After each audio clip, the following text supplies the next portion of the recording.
talk about first parity function, and we'll go through why it's learnable theoretically, and next up we'll implement the neural network implementation representation of the parity function using neural network, and we'll say why it's going to be not really relevant and going to be fail in case of the implementation.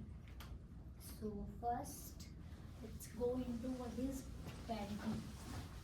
So I'll define the notations first. What is x, y, and why we're taking subset and all. So suppose we have x equal to x1, x2 of length d.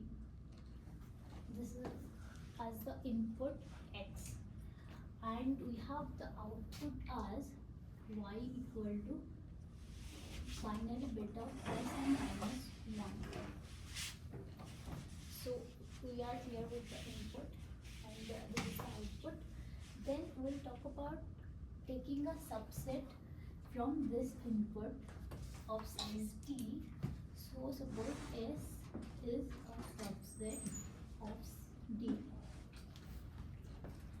So then let's go into what's the data we are taking and what we are going to represent on that. So suppose the data is dn. We have x1, y1, comma x2, y2. This is xn, yn. And we have this x as, let's see, it's in capital X equal to from x1, x2 to xd, because our input size of length d. And we have capital Y, that is for plus or minus 1, same as the output. So let's say, let's take an example representing this S and D and YX. Suppose I am taking D equal to of length 3 and I want to take a subset S. So it can be 1, 2, 3, between 1, 2, 3. Let's say it's 1, 2, 3 of length 3. I'm taking 2 and 3. So let's represent this x1 because we have 3 bits, x2, x3, and do y equal to, we can do 2, 3, and I am just for simplification of explanation I am taking 1, 3 also. So it can be x2, I am doing the function as the XOR operation of 2x2 and x3, and y, another example of 1 and 3.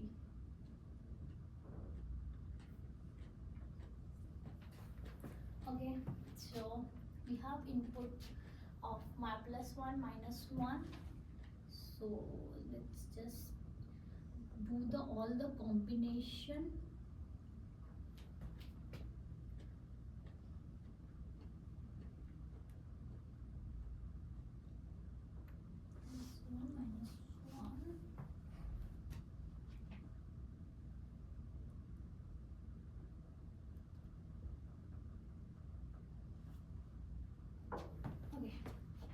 So for x2 and x3, if I take the subset s2 and 3, I have to do the XOR of 2 and 3.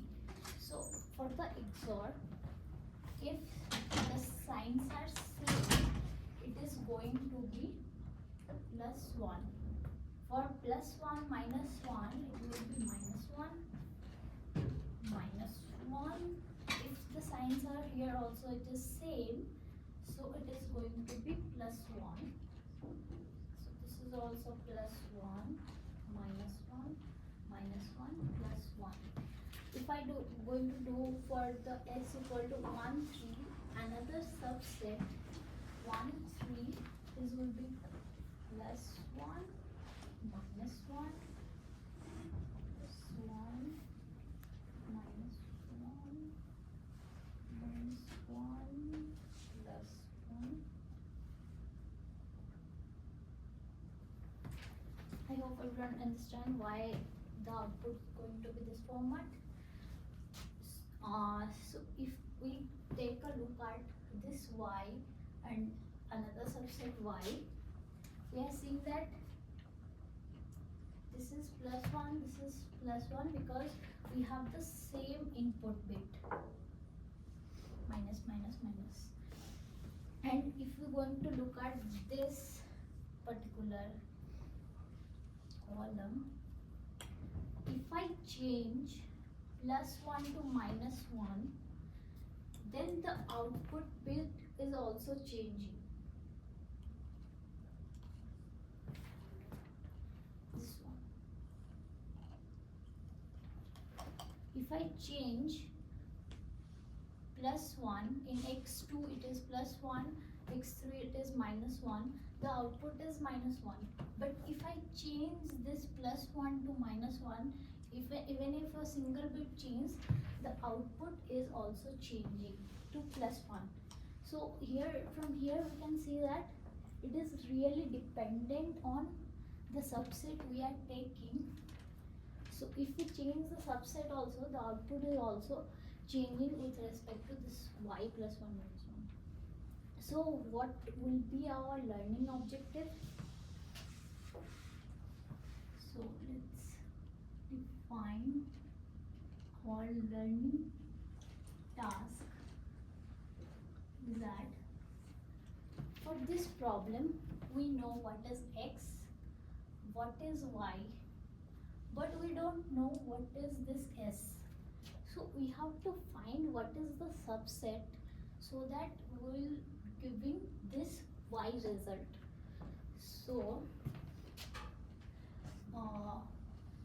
find s.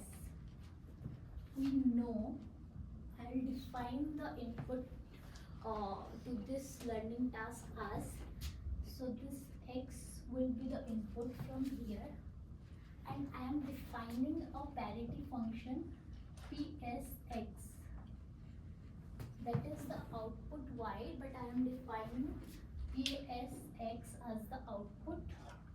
So what is psx? Parity function will be in this format. I belongs to subset S, where the xi, I is going from going from the subset, and what is x is from minus 1 to plus 1 over the size d, and you have y output as it's gonna be plus 1 or minus 1, and this s is the subset of d. So now we know what is ps, we know what is this result time, but we don't know what is s. We have to find out what is this s. So from the representative point of view, you can see it is very simple in case of linear equation and learnable, but that's the representation how we'll see this is learnable in linear equation, that Karanjot will explain why it's learnable, then we'll go into the neural network. So Karanjot. Right, so any doubts here with respect to notations or any instances, anything? No? Okay, good for me. Alright, so here we are talking about positives and negative bits, while let's try to really show that this kind of problem is really very easy to solve with when we come up with a system of linear equations. So let's switch. Let's say that the positive bits as zeros and negatives as ones. So maybe I'll just, pick these four. So if I do that, let me put up my input as a matrix A, which would be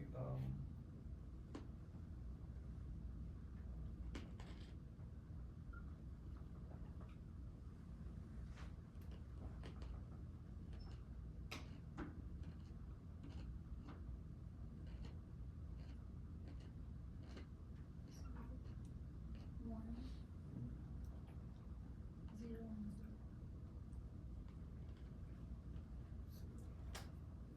0.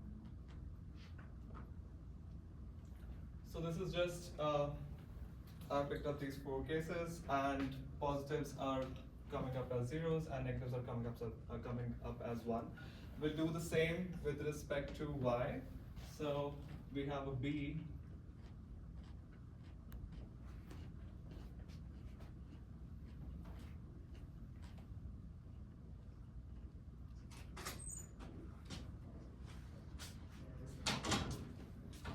right. So now the objective again is that, as Somani said, that we need to understand which particular bit is really contributing in getting to y, which is here b. So we introduce a vector I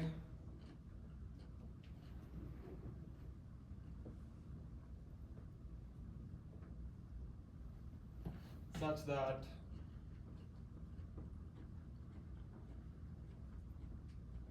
this actually gives us a b.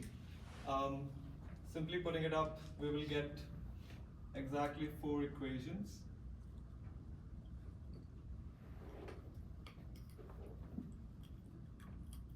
Sorry. We have a case of zeros, so nothing would be coming out of that. We would be having three equations. That is I2 is equal to 1, and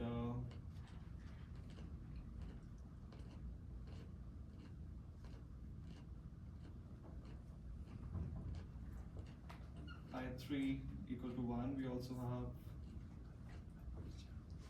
I2 plus I3 equal to 1.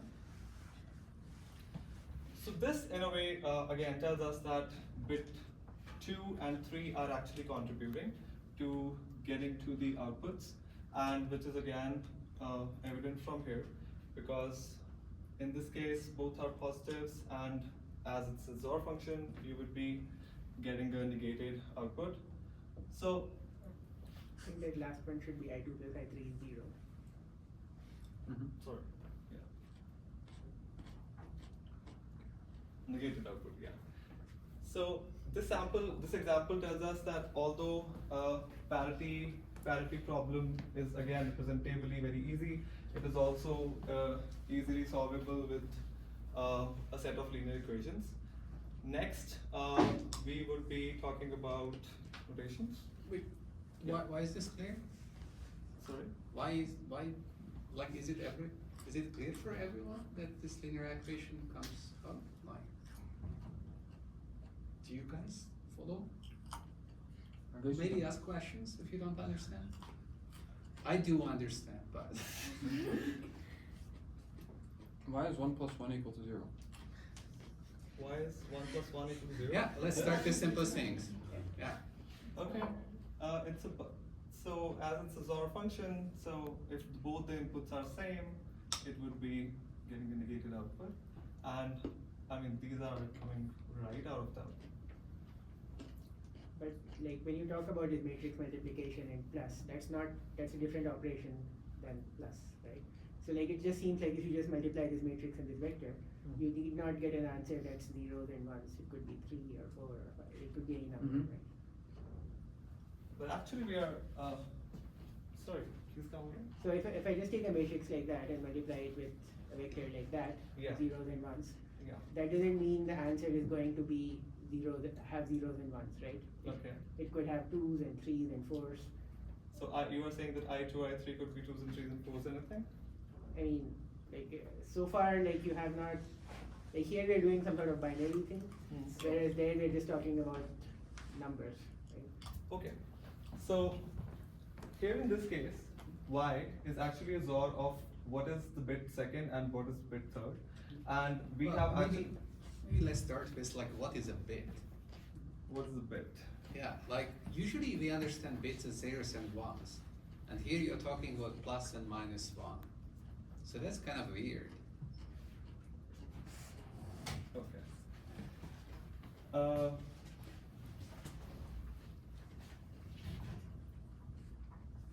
Okay. So let's change some things. Yeah,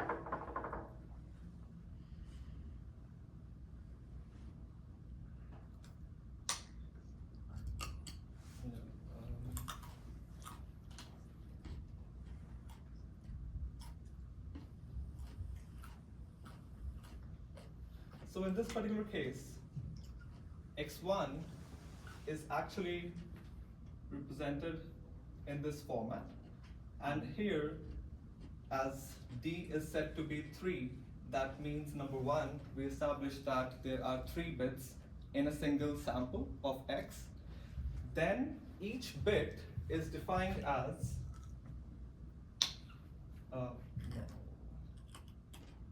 each bit is actually defined as either a positive or a negative 1. Now, why really a positive and a negative 1? Parity functions, although they are equivalent to XOR functions, but all in all, with this definition, they actually work in the way that what is the odd number? Sorry.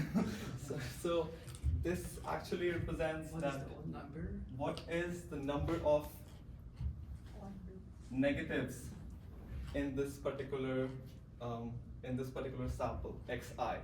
So if the negatives are even, then you will get a positive output from the parity function, but if it is odd, you will get a negative output. Does that So that explains make the name sense? as well, right? Sorry? That explains the name of the function as well. Yes. It's about whether you see an odd or even number of minus ones in this case. Yes. And in the other case, when So- when the bits are renamed to be 0 and 1 instead of +1 and -1, what are we counting? We are actually trying to. GF2 is actually just a set of 0 and 1. So the introduction of GF2 here Is is with some operations or? no There are operation. no It's operations in simply- GF2? It's simply a finite set of 0 and 1, where here we are trying to map what kind of bits we have to this particular field. So it's a field. In what way is a field? Like it has two operations, plus and multiplication, I think. With this finite set, we can do operation in GF2 as addition, multiplication. Yes. Yeah. So how are those defined? The addition So and for- multiplication? This And XOR the- operation is basically multiplication of bits. That's addition. Sorry? That's addition. Like when you go to 0 and 1, you 0 would and be 1. just summing up Yeah. the bits. In 0 and That's- 1, it is That's addition. So yeah. We're talking about that, right? GF2. Okay. And what's multiplication? Multiplication of the matrix we have A and B, which is gives out to be. So when we're talking about a field, it's a set of things, Mhm. and we define two operations on it: adding elements of the field and multiplying one element of the field with another element of the field. Yeah. And they have to satisfy certain properties to be able to call this a field. We don't need to go into that, but at least I wanted to clarify what these operations are. So the operations are going to be that you have two elements, 0 and 1. If you're adding 0 to 0, you get 0, 0 to 1, you get a 1, 1 to 0, you get a 1, 1 to 1, you get a 0. That's XOR. And then the multiplication is, again, like you can have this little table, 0 to 0, 0, gets 0, 0, 1 gets 0, 1, 0 gets 0, and 1, 1 gets 1. So that's AND. And From this function, you can do the multiplication here and addition of the bits Yeah. in. So the problem is that multiplication is that it will not allow you to talk about this linear algebra perspective on the parity functions. That's why you go to zeros and ones, the GF2, the operations that I was talking about. Because with those operations, the parity function can be written as just adding up the bits, Yeah. the relevant bits. So all the bits that belong to set S, you just add them up. So that's a linear classifier kind of thing. So you have weights, the weights can be they only come from the field zeros or ones, and the weight multiplying the bit, you sum them up according to these field operations. If you set the weights to those bits that are in set S to 1, all the other bits to 0, so those are the weights, these represent the parity function. Right? So the parity function will have this linear representation over this field. Yeah, we'll talk about this weight later in numerator. Why weights come into the what's weight and bias and all. That's something different. I think here you want to talk about this linear stuff. So I guess the beauty is that you move from a product to the sum. Yeah. It's actually still counting. I mean, yeah, it does show some, but as Shaba said, that there's 0 and 1, and it has properties. 1 plus 1 is still 0 in this GF2 field. So 0 plus 0 is 0, but 1 plus 0 is 1. Yeah. Likewise. 3 plus I'm 1. just saying. Yeah, that's also one. So it's shifting. Actually, we don't want these signs, because these signs won't really allow us to put it up as equations, as solvable equations. So we shifted from positives and negatives to this field of 0 and 1. Why did we ever start with -1 and +1? Why not just start with 0, 1? That's useful for some other things Oh. you want to do. Okay. Yeah. Okay. Any questions? Anyway, so now I think that maybe just one last thing. So now we see that with this you have this linear representation for the parity function, right? So that's clear. Which is the sum of wi times xi. That's it. And no xi's are bits, and the sum is interpreted in this field.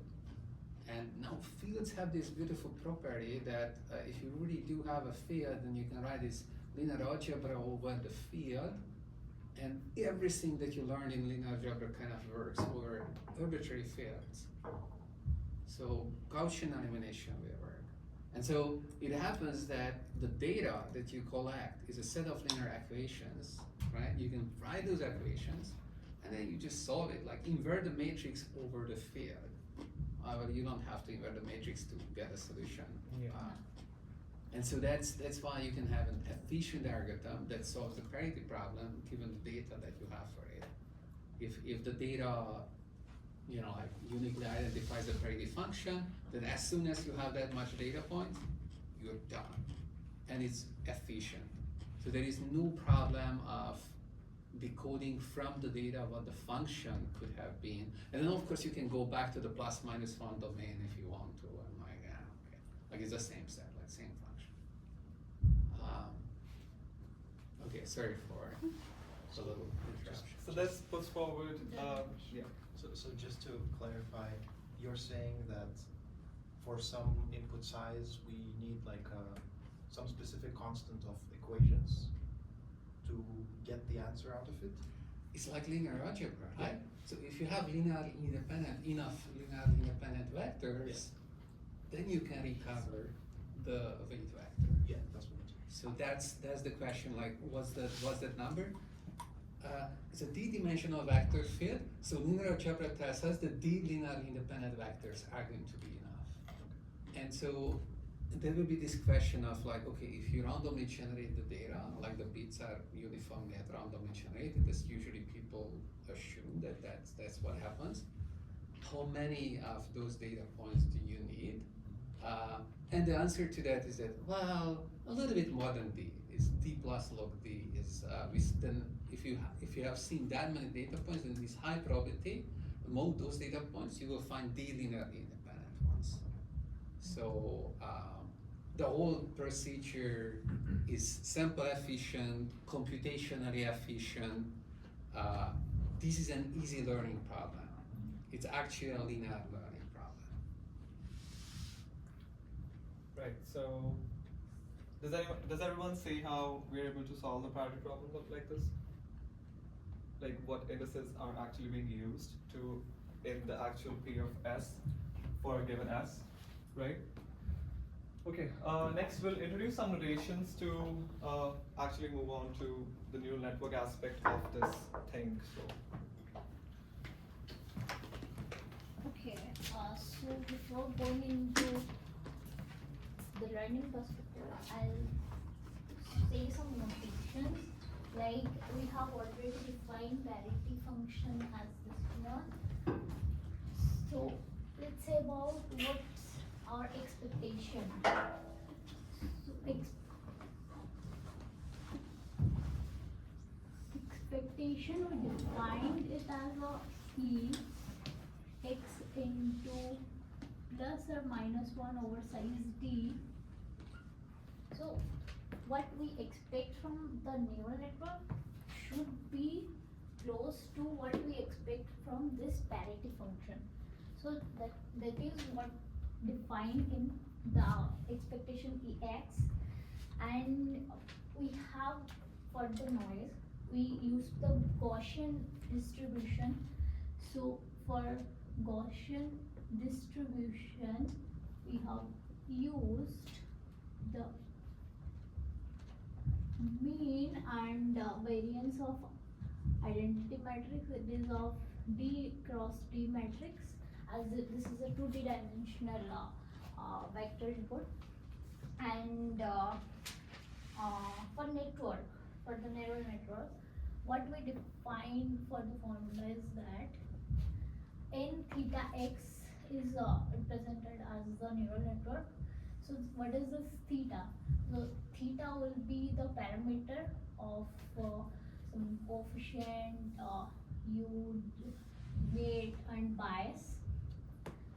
And for the neural network, what we have is summation of j equal to 1 to n.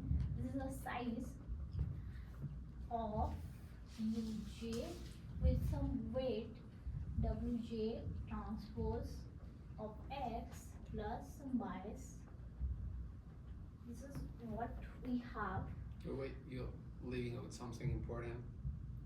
There should be a nonlinearity plus sign. Oh, this is, yeah. Right. So that's a positive part function. Yeah. Yeah. Yeah.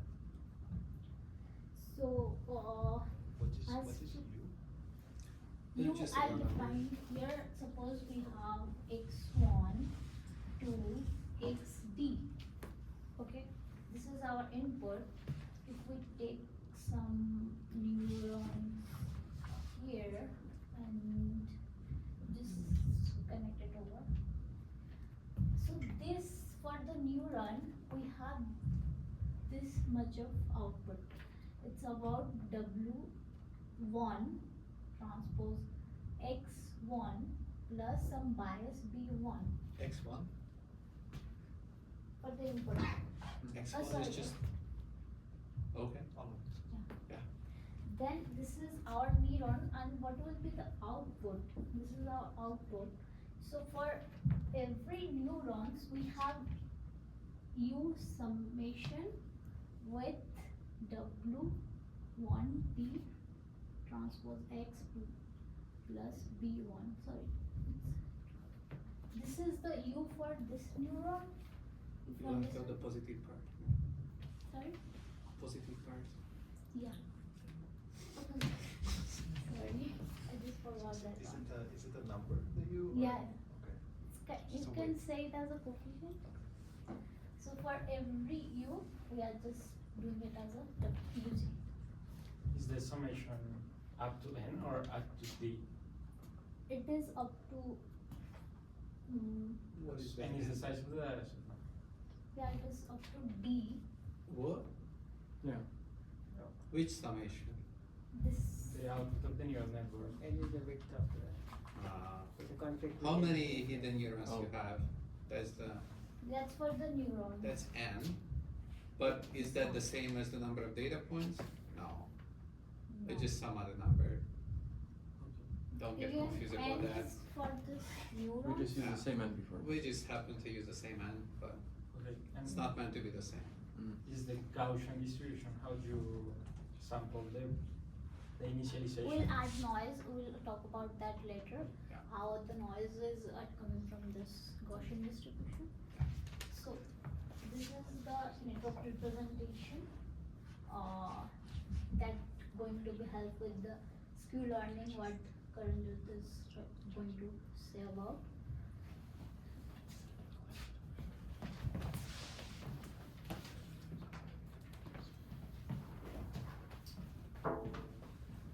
Okay, so just to recap that this paper actually claims that for parity functions to be learnable by a neural network is very hard, while there was a prior work which claims that it is not actually hard, there are just some hard parities which cannot be learned. So we'll skim through that and we'll try to have a correlation between how it really relates to gradient descent and really see that why some parities according to the prior work are not learned. So I introduce SQ learning.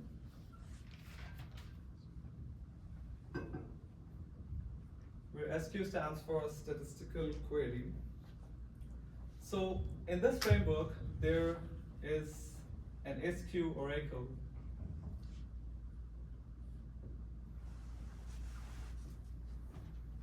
which for a given distribution D, data distribution D,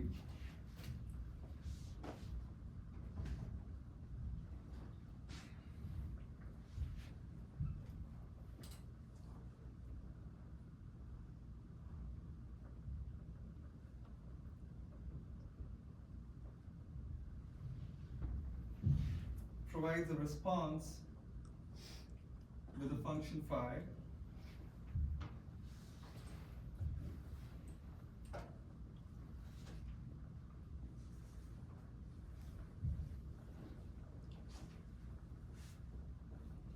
Mm.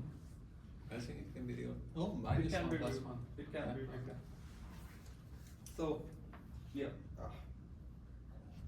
So, again, this theoretical framework allows a learning algorithm to obtain approximately statistical information about a data distribution. Approximately statistical information. With respect to approximately statistical information, here we'll talk about the expectation exactly. So,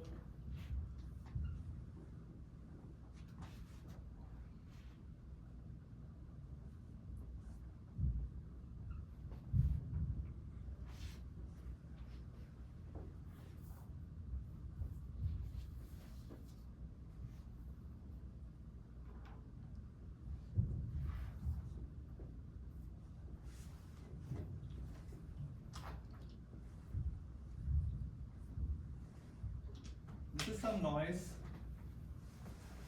that is accompanied along with the expectation. So this is a system thing.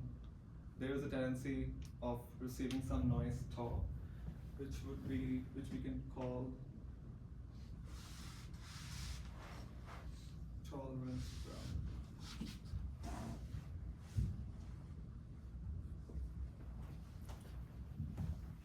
So this is, we have a distribution D over inputs and outputs, and we have a function phi, which again maps your set of inputs and outputs to close brackets -1, 1, and your framework actually gives you an expectation of your function phi along with some noise. Now, if we want to talk about the same thing in case of parity,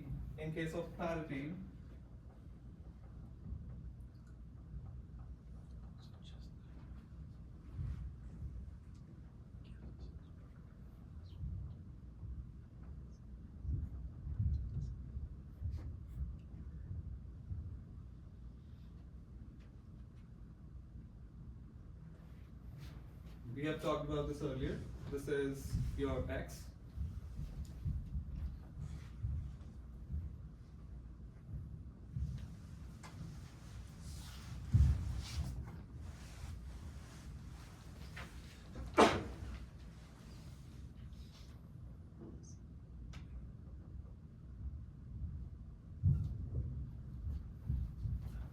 I guess, With -1, 5, those places. yeah.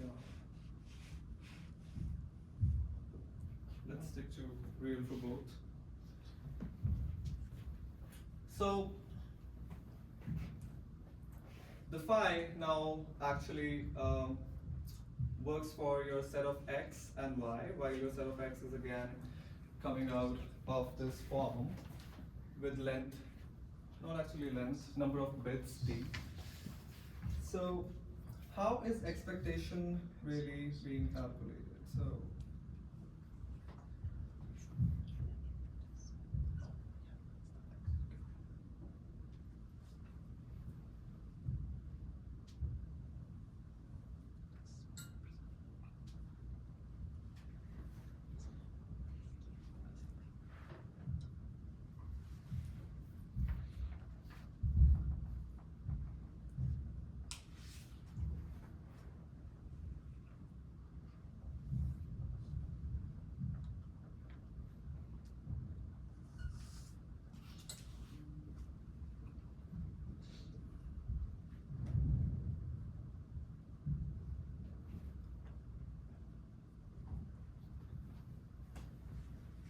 So what is F?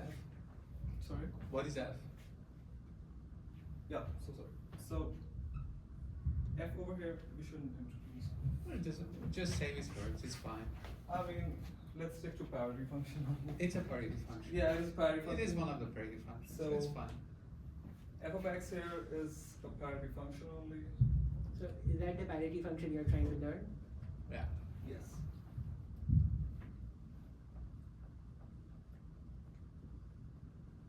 What does SQ stand for? Statistical query. Oh, And the learner specifies phi, right? Like the learner can pick any phi and give it to the oracle. Yes. So, what does this expectation really talk about? Expectation here is actually introducing that your parity function, how correlated it is to what you are trying to learn. The original parity function that you have, it needs to be exactly correlated to the function that you are trying to learn to really get an expectation, which here would be 1 because it is being normalized over to the power d. So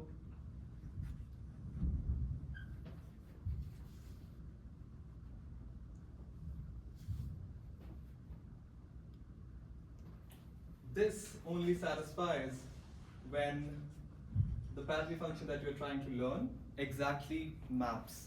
Why is that actually happening? So we saw a very unique behavior here that, as Sohani said, if you change any one bit, like yeah, so in this case, yeah, this case. So you are changing the contribution of one bit, that is, instead of x2, you're going to now have x1. That is drastically shifting your output. Does that make sense? Till now, yes. So I feel like you did not say what phi there is. Like you said phi is some function and you can compute the expectation of it. And then you said something about the expectation of phi being 1. But then doesn't that depend on what phi is? Mm-hmm. And tau, what's tau? Is it zero mean?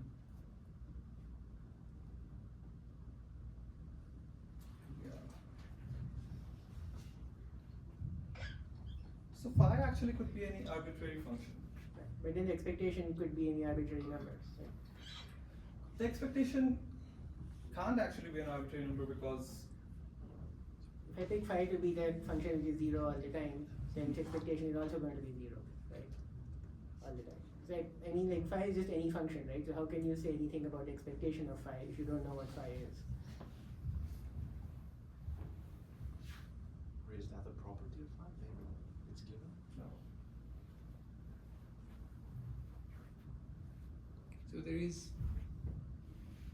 a representation for phi, an arbitrary function phi, because the y only takes some two values that takes a very special form.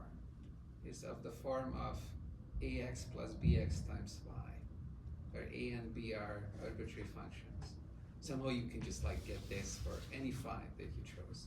So without loss of trinity, we're talking about this. And if you calculate the expectation of this, there's the expectation with respect to a, which is a constant. It doesn't depend on what the y is. The y allows you to learn about the unknown parity function. So that part is like, you can forget it, like don't even add that, right? Like you can choose a to be 0. And then the b part, okay, there something interesting is happening because there is bx times y, so that's kind of the correlation that we're talking about.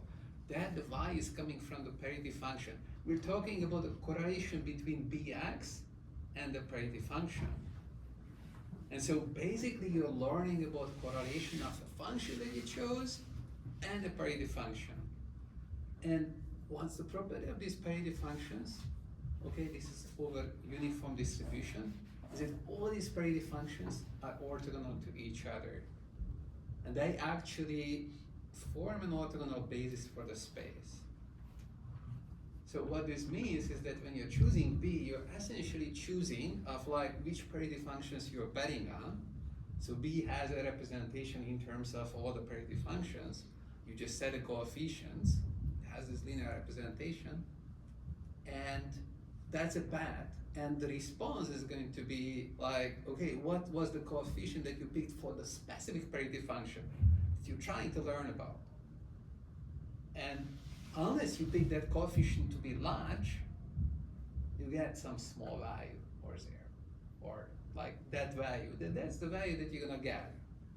And well, you need to get lucky, right? Because there are 2 to the d of these parity functions to actually choose the right coefficient. So kind of the argument is going to be that with the statistical information, it's hard to extract information about the parity function. And if you have this tau, and this tau noise is not tiny, exponentially small in the dimension, then the noise can overwhelm all the information that you're getting, and you will not make any progress. And so, sorry for the interruption, but this is how the correlation and everything comes into play. Who's the author of this paper? This goes back. Is this Emmanuel Abiy? Michael Kearns. Oh. Yeah, the old one, like the old result. Oh. It's Michael Kearns. Yes. Is this through this whole Fourier basis thing 1998 and stuff? Yeah, it goes back to all of that. Yeah, this old stuff. So, just to recap, like phi is some kind of like correlation function. Phi is any function that you choose, but essentially, like you should think about that you choose a function and you're gonna learn about the correlation of that function with the parity function. Okay. I still don't get how it equals 1 all the time. Hmm? I don't get how it equals 1 all the time. What is equal? No, that was just yeah, like to get information, you need to choose the parity function that you're trying to learn about. Then you get 1. Otherwise, you get 0.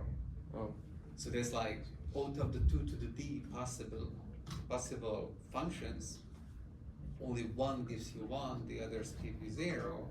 So this is really harsh. So if you were picking phi to be one of the parity functions, then that's when that holds. Yeah. If you pick the correct parity function, then it gives you 1, otherwise it Yes. basically gives you 0. Right. Yeah. And is that what the learner is doing? Like, is that And the learner can pick a phi, and like it was earlier, values between minus and 1, and that gives you a normalization. So it picks a phi that's normalized in such a way that means that when a learner is picking the coefficients for the 2 to the d functions, those coefficients are going to be tiny. Like most of them are going to be, like to get some normalized function like this. So you will not get information. So as I was saying that if we actually tame tau, if tau is not small enough, like even if it is equivalent to the size of a bit, that is 1, then actually whole of the information is lost. So your expectation simply goes close to 0. I mean 0 only. So the problem here is that the problem actually is over here. So as I earlier said, just by changing one particular bit, your whole pattern is changing. It is actually. By the way, you could calculate the correlation there. Like take the product of those and then sum them Yes. up. You would see it's 0, right? Yes. Should I do that? So if you take the product of those individual results and Yes. sum them up, you will get 0. 0. Like there will be equal number of plus 1s and minus 1s. This is a property of these parity functions. You take any 2 parity functions, this is what happens. as long as there is one bit that is not like that is in one but not the other. Right. So that actually makes learning a parity function very hard. While, just to quote, the argument is that every parity function gives almost the same oracle response, so it is hard to distinguish using a polynomial number of queries. So as here as well, the response is actually equally divided into the positives and the negatives. So all in all, the gradient, sorry, I should not use the word gradient. So the expectation is close to 0 for most of them, until or unless you exactly know what is the parity function that you are trying to learn. Only then the expectation comes out to be 1. Maybe an easier way to imagine of what's going on. So the learner is trying to guess the parity function, chooses a phi, gets a response, sees the response. As a function of that, it can choose a new phi, and this game goes on, gets the response, and so on and so forth.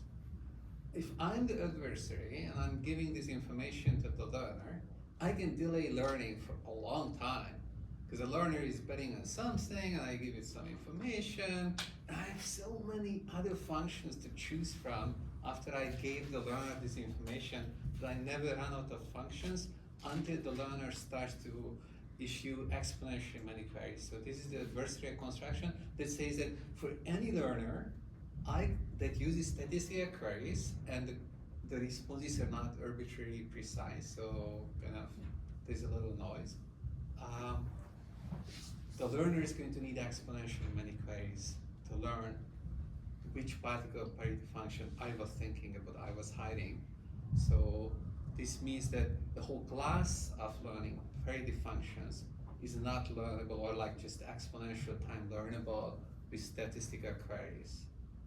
So this is what you guys said, that this is the early result that says that for any learner, neural network learner or whatnot, okay, like we need to get to that, like to neural network learners are SQ learners. But any SQ learner, you can find some parity function on which that learner will take a lot of time to learn. So how does this oracle thing work? You give it a phi, it gives you the value of the expected value of phi. And an adversary of perturbation to it, Yeah. up to 2 to the minus d or something. Okay. And so this hardness is coming because you have access to the expectations, whereas in that linear setup you had access to the actual data. Right. Yeah.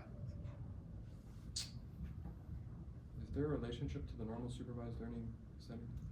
Yeah, I'm trying to establish that right now. What is the nature of the noise? It's like because you are using batches, or This original construction was using adversarial noise. but in practice we were actually trying to think where is this noise coming from? It's not noise. Like in the proof, it's not noise. It's like I adversarially change the result a little bit so that you have a hard time. It's not a random noise. It's not a randomizing argument.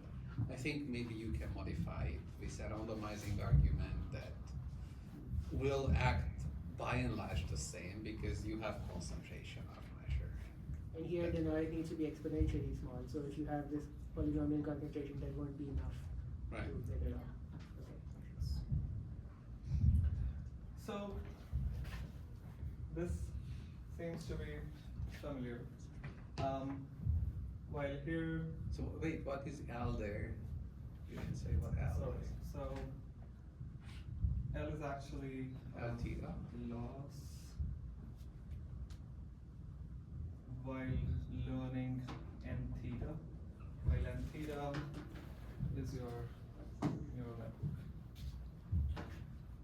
Which So- loss? Mean squared, sorry, mean squared. Yeah. Mean square error.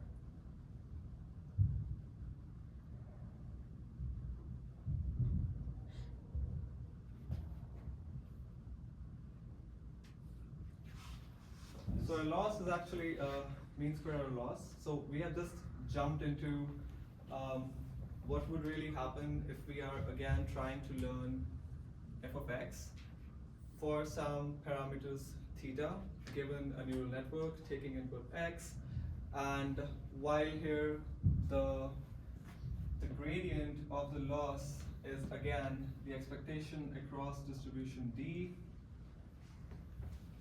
Right. given the difference between how good these two functions are. Again, the problem is that these two functions need to be identical. I Otherwise, guess maybe here you want to connect it to the SQ framework, right? yes. That this is like learning by gradient descent means that you have statistical queries. Like learning about the gradient, like getting the value of the gradient. Yes. It yes. is written in the form, it's the same form Right. as the form that we had in statistical queries. So Just- here, this function is actually Your phi. phi x of fx. Yeah. But like the gradient is a vector, but phi is like a real valued function. Okay, just take a component of the vector. Yeah, but One component is a query, But and then you then- can take the components and then. But then don't, like, since your the size of the gradient is like the width of your network, if the width of your network is exponentially large, do you have to do exponentially many queries to the SQ order to get a gradient? You would need to, You do yeah. need to. But then, The question is whether you actually, okay, so that's maybe the next thing that you're gonna talk about, that you can have a neural network that represents exactly a parity function, not with exponentially Yes. many neurons, but with a few neurons, like you don't need a lot. So we're kind of lucky. So till here we have kind of tried to establish that your expectation on what you're trying to learn and what is originally you have needs would be maximum if you already know the parity function. I mean, even if it is not like missing a bit, if it is not even of a bit, then it won't really get you anything to be able to learn upon, right? So yeah. So next, we'll actually be talking about how we can represent a parity function with a neural network.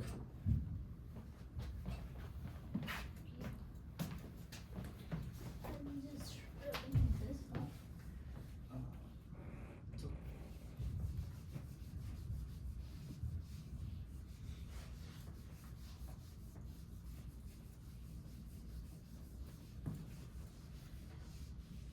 So Karan, one question. yes, You said this gradient of n yes, times that thing is basically fine. yes. But then if my neural network is the same as my function f, that gives me 0 times the gradient, that's still 0. But on the right, we talked about phi equals 1 when it's good. Sorry, come again, please. So if your neural network in f is the same, Yeah. the result is 0, right? Yes. But we said that phi is equal to 1 when we're correct. I just maybe missed something. No, that's actually right. I think the missing thing is that that is only true if phi is a parity function. Then its expectation is 1 if that parity function is correct. But here Yeah. this gradient is not a parity function, it's just some other phi. So the SQ oracle, you can just feed it any phi you want.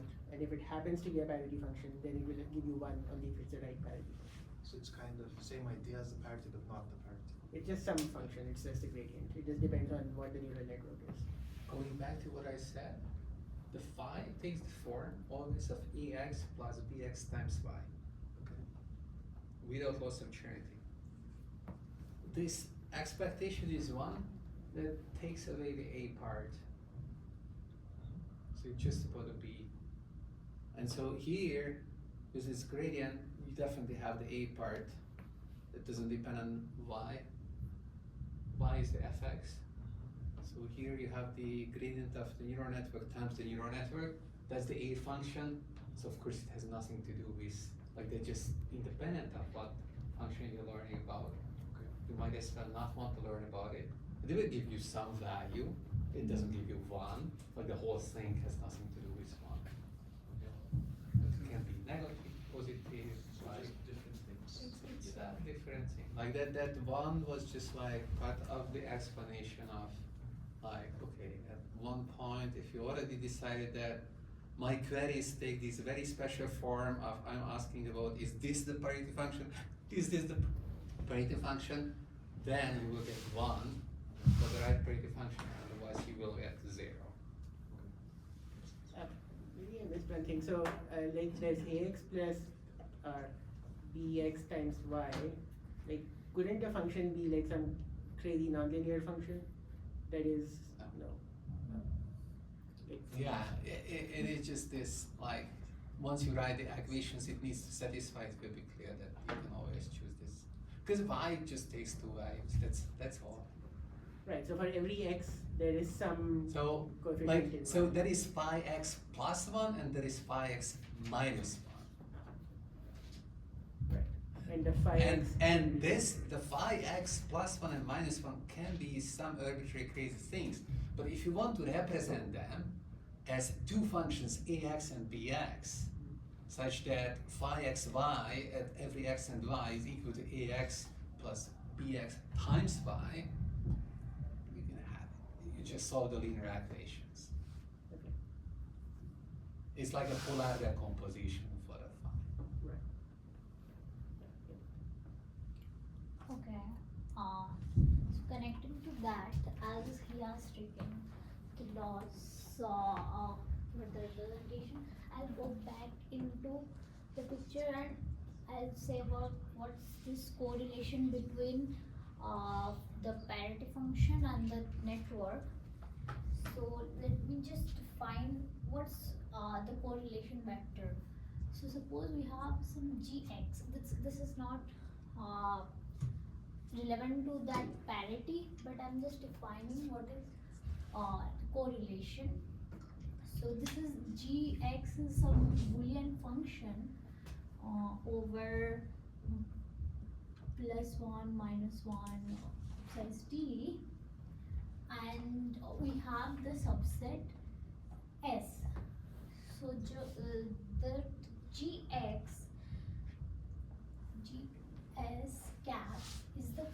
relation between what we have, this Boolean function, to the subset S. So as per the formula perspective, we can define it as what we expect from x plus 1 minus 1 over d in this gx and in the parity function. So it is about the Boolean function plus into the parity function of x. So I'll take it as this gx Boolean function as a network. If I go into the network, so this will be in theta x ps x. Okay, this one is what is the correlation between the network and parity function. So if we go into the representation with the graph, why correlation really matter to network and parity function? If I do in this dimension, if the parity function goes like this is the parity function, and gx is very close to the parity function, then we can say that then gx is very much expected what the network is saying. So this gx, suppose this is the network in theta x.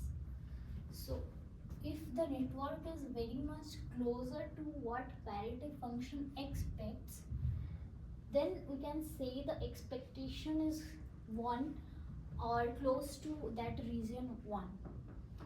And if gs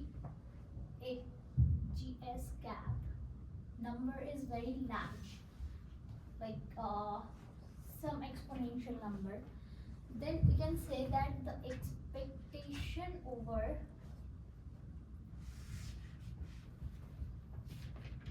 n theta x and parity function x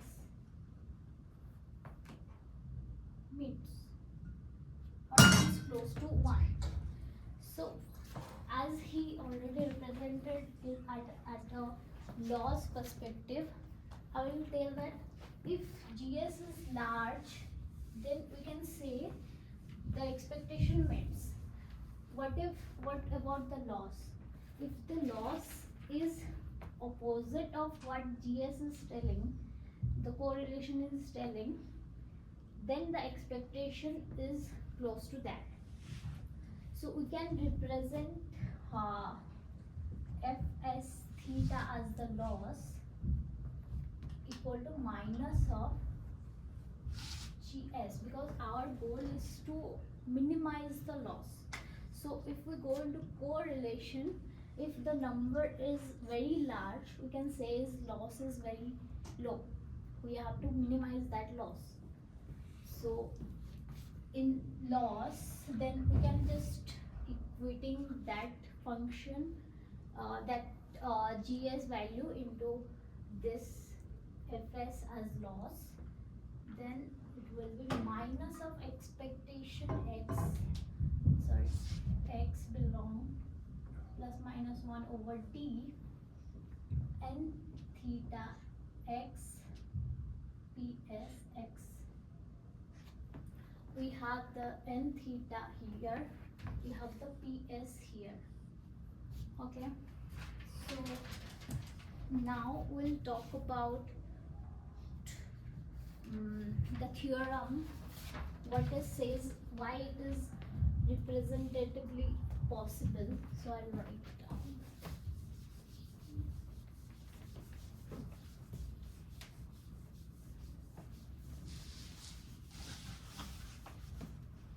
So we can just take the values of these and put it in the n theta, ps value as this, put it into ps x. So what the theorem says is that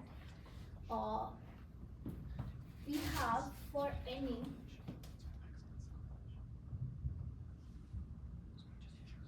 S is subset of D, so for any subset over D, we can say that there exists a width of the network N which is equal to the set plus 1 length for the network N theta S, where the theta, the Euclidean norm for the theta is smaller but not as compared to the size of S. So this is what they have represented for the N theta to be small, but it is close to the size of S. And if the N theta x equal to the parity function x, then we can say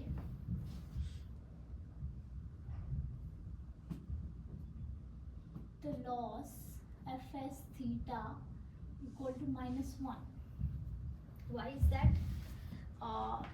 If we add Euclidean norm of weight, theta is very small to as compared to the parameter, but it is close to the size of the subset S, and the network is giving the output as expected as PS. So let's go into the picture of this N theta x. So what we can say in W, J and these are the weights and bias over this J equal to 0 to the subset of size S. We can say that -1s, I'm representing -1s as which subset is contributing, will define at -1s, and if not, it is of S plus 1 plus 2j. This is the representation for the weight and bias. This weight will counted as this and bias will counted as this, and what uj you can count it as, it is from 0 to again S.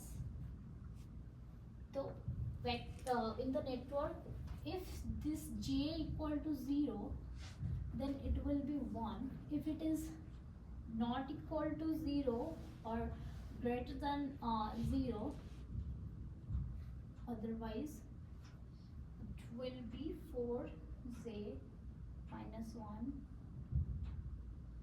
4j minus 1 to the power j. So from the network, what we found out is that N theta x will be what? From this formula we can see for 0 we don't have to go through the summation, because in here we can see j is coming from 1 to n. So for 0 will represent 1s t x plus s plus 1, because in j will put it 0, then s plus 1 will be there, 1st for the weight over x, and for j equal to 1 to n, we can say it as 4j minus 1 over j minus 1 ds or x plus s minus plus 1 minus 2j. So this is for the network. We are getting for the j equal to 1 this much, j equal to 1 to n this much. So if you take n equal to s plus 1, as we are assuming that, so what will be our theta norm? So theta norm will be root of, for the norm we are taking the root of j equal to 0 to s. S is the subset size, and we are telling that the norm of 1s plus this is the w, this is the b from here 4j this much, and this is not really close to the size of s. So if you equate this equation, it will be very much lesser than what they are claiming. I'll not go into solving this equation, but it is very much lesser than 6s to the power 3 by 2. So the theta norm is very small to this scenario what they have proposed in that. So we have seen that the theta is very small, and if we go into n theta x, for if we go into ReLU network, we are implementing ReLU here. That's why if you go into ReLU network, if we shift the threshold a bit, we can see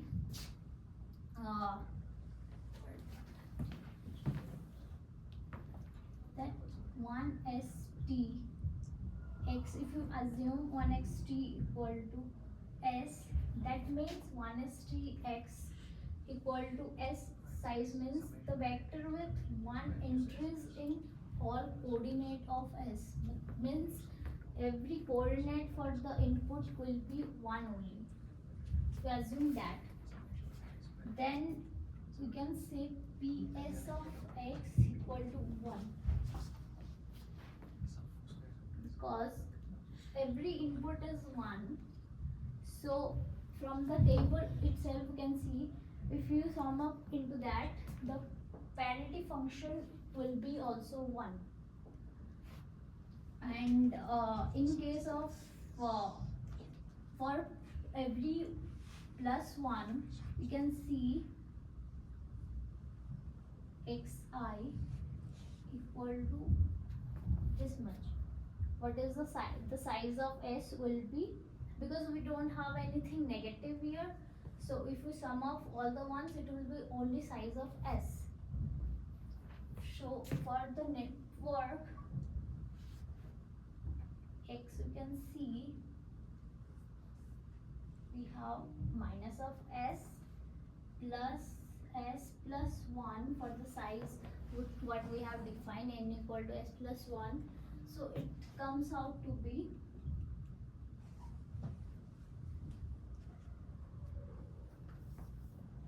one. The network is also 1, and the parity is also 1. If we put out in this function, this equation, if the expectation is whatever we are expecting from the neural network and whatever the parity function is giving, both are equal, then the expectation will be 1. So the loss function what we are getting, fs theta equal to minus 1. What they have claimed that fs theta equal to minus 1. So from this case, we see that this is the representation is possible over the network for this ps and n theta x. If we are getting what we are expecting in the network, then the expectation we can take the loss is minus 1. So the representation of the network is really possible in the parity function, what we are saying here. So this So it really negates the notion that like, is it that we need huge weights or something to really represent a parity function? It's not that. Parity function can, a neural network is very behaviorably good to represent the parity function as the weights are relatively very small. So the representation is actually possible. But when we talk about the learning part, when we are using a perturbed gradient descent, it is actually not possible to learn anything out of that. We are close to time, so Do you have any question over here?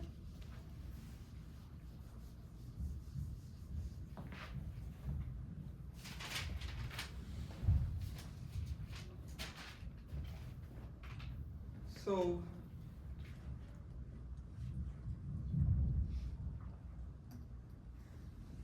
Theorem 2 actually states that after time steps t, while we are trying to learn theta for n theta, the correlation between the network's output and the parity function keeps diminishing exponentially. So to exactly state,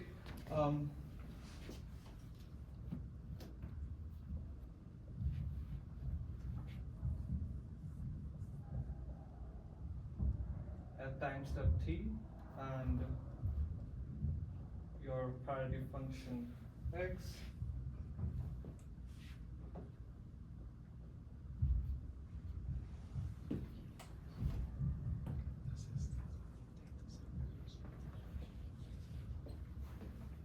so it is also actually dependent on the number of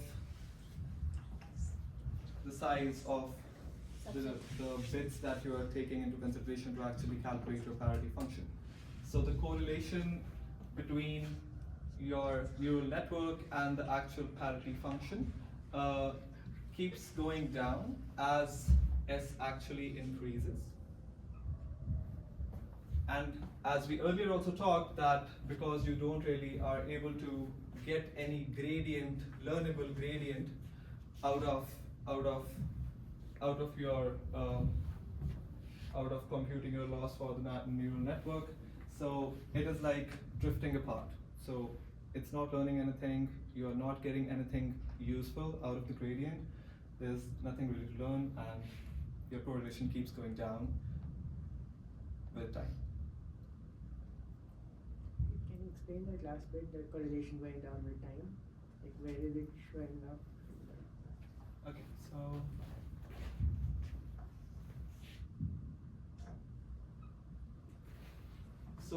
this is the exact instance among some iterations, maybe going till tau. So let's call it t.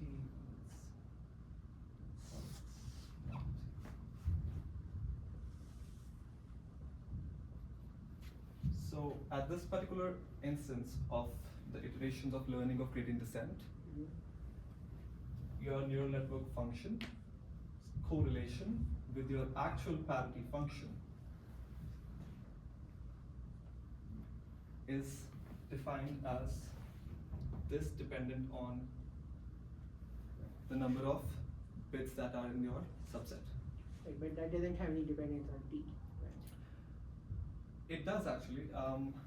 So that is part of the proof, but we are not doing that. So all in all, the takeaway from here is that as we close towards the end of the training loop, whatever you are getting out of the gradient is just noise, and it is actually putting your neural network function more and more away in the function space from the parity function, the original. So you're saying that even if you increase t at like a lot, Yes. your neural network would get worse and worse, it wouldn't get better. Yes.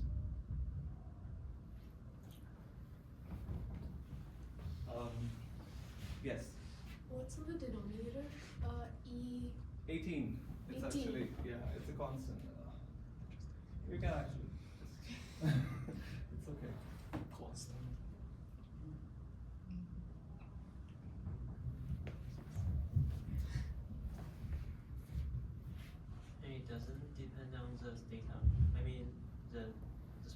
the neural network? So here the structure of neural network is a single hidden layer. A single hidden layer ReLU network. We are sticking to that.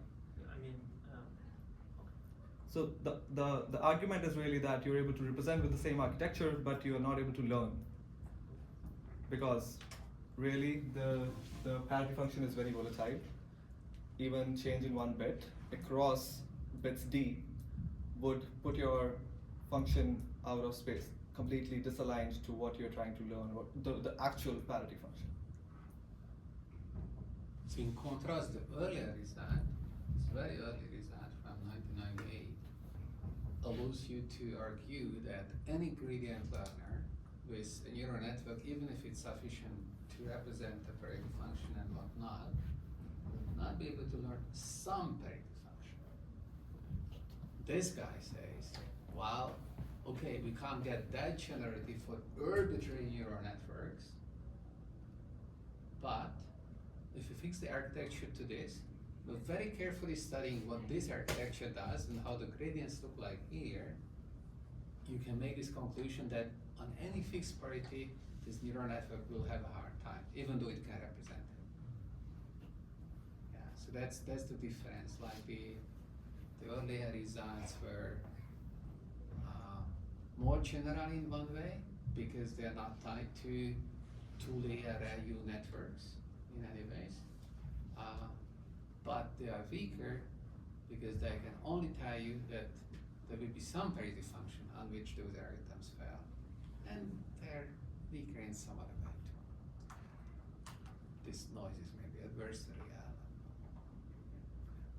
So this work actually, I mean, there are a couple of more theorems in the paper which actually talk about single neuron, how it really works in this scenario. Is it able to learn anything or no?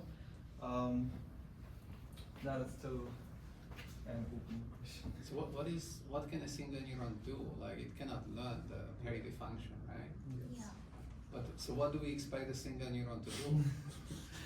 I mean, those are actually, the theorems are just proving that even if you are, I mean, going to a granular level, like not picking up the whole network. I mean, it's kind of, I find it trivial to be honest, but across the whole network of some width n and a single hidden layer, if you're picking out just one neuron, what is it actually able to learn or know? So I find that, to be honest, quite trivial. I mean, what would it learn? It's recording. I think that they must be changing the object size. I didn't really pay attention to this part of the paper, but I imagine it's something like, at least on the majority of the inputs, let's match the output of parity, like do better than random noise or something. Maybe that you can do with a single neuron. What did this have to do with LLMs and reasoning? Oh, that has a story, right?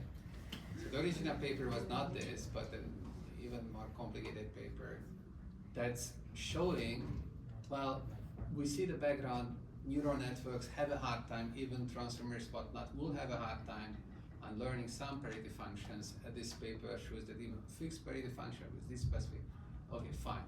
So It was for the COP and yeah, and then there is a question of like, can LLMs somehow learn parity functions? Like, this is a case where we see that the difficulty of learning comes because of the way we learn. That was the first part, right? Like, if we would learn with this linear algebra thing, like the difficulty would go away. This is not a difficult learning problem on its own. There's no noise, nothing. So the LLM maybe should be able to pick it up. And then there is this paper that originally Suhani was looking at, Yeah. which chain of thoughts, that was how we can learn the parity easier in the chain of thoughts. They have introduced without chain of thoughts, then they have with the teacher in forcing, and without the teacher forcing they have introduced that one. But the result without the teacher forcing was worse than they have used in the teacher forcing. So that was not really clear in without teacher forcing. That's why I took that paper out, and find this one parity to be like explainably why we are failing here. We can explain here like what's fixed parity doing in the neural network. But in that paper with the chain of thoughts without teacher forcing, they are not giving any clear explanation over why it's not unclear about with teacher forcing.